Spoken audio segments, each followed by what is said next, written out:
Company.com to tell me who's working on what and where everything stands. It's made our team faster, more agile. We're just better.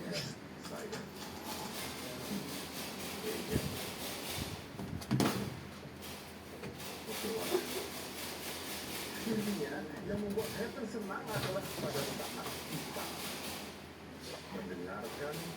Oke, sebelum kalian mulai bikin startup atau bisnis, ternyata ini banyak banget yang request di Instagram gua. Apa bedanya startup sama bisnis? Kenapa kebanyakan orang tuh masih gue bakal keluarin 40 miliar untuk beli beberapa bisnis tahun ini dan ngajak kalian untuk mulai berpikir seperti konglomerat. Halu nggak? Halu.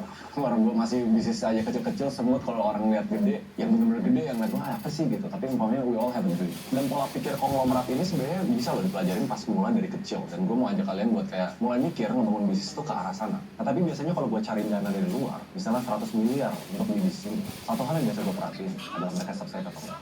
Oke, bercanda. Satu hal yang gue perhatiin itu mereka kalau bukan cuma mau cari uang tapi pengen punya impact juga. Ya tapi itu next step lah. Yang pertama 40 M dulu kita harus coba belanja.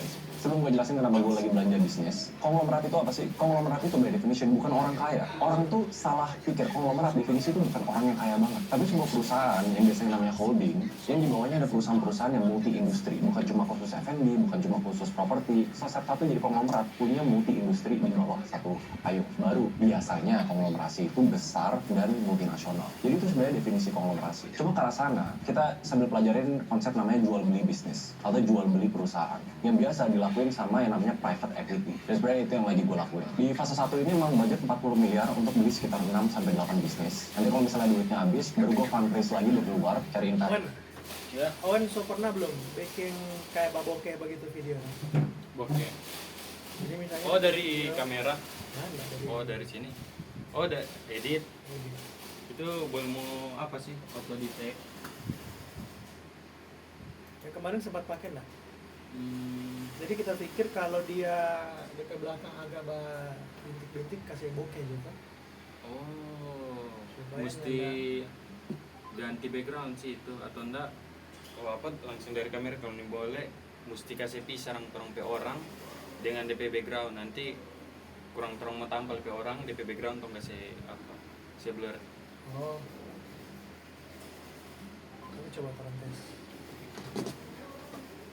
Investor atau namanya limited partner, lo nggak ikutan untuk beli bisnis ini. Tapi tujuannya apa? Oke, kita mulai berpikir sebagai konglomerat ya. Jadi di dunia bisnis, gak ada namanya 1+1 itu 2. Kalau kalian punya bisnis F&B A, terus teman kalian punya bisnis logistik B, masing-masing tuh misalnya nilainya satu, mereka bagus. Tapi konglomerasi, beli 2 bisnis itu digabungin jadi satu. Bisnis A kecipratan, bisnis B kecipratan. Logistik dapat klien, bisnis F&B costnya turun gara-gara pakai logistik mereka sendiri. So ada namanya sinergi antara beberapa bisnis yang bisa bikin 1+1 jadi 4. So that's the whole concept of konglomerasi. Kenapa mereka bisa punya banyak bisnis? Karena semuanya bersinergi. Cost-nya lebih rendah, profitnya lebih naik, sama-sama gandengan untuk bikin perusahaannya sama-sama gede. Nah tapi problemnya dengan private equity di Indonesia, dan gue banyak ngomong sama banyak fund manager, private equity, VC, dan lain-lain, ada problem namanya likuiditas. Kalau misalnya kita beli suatu bisnis, ada harapannya bisnis itu antara digabungin jadi satu payung yang gede, payung gede ini IPO, baru bisnis itu ada harganya, atau pas kita beli bisnis itu bisa dijual ke bisnis lain atau private equity lain. Umpamanya kayak ngeflip lah. Nah, tapi di Indonesia, exiting itu lebih susah dibanding jual negeri. Kalau di US, di Eropa, bahkan ada website untuk kalian bisa jual beli bisnis dan biasa selalu ada bayarnya. Sama kayak konsep yang gue dulu pernah jelasin di video ini, yang 50 miliar. Kalau kalian ngebangun bisnis yang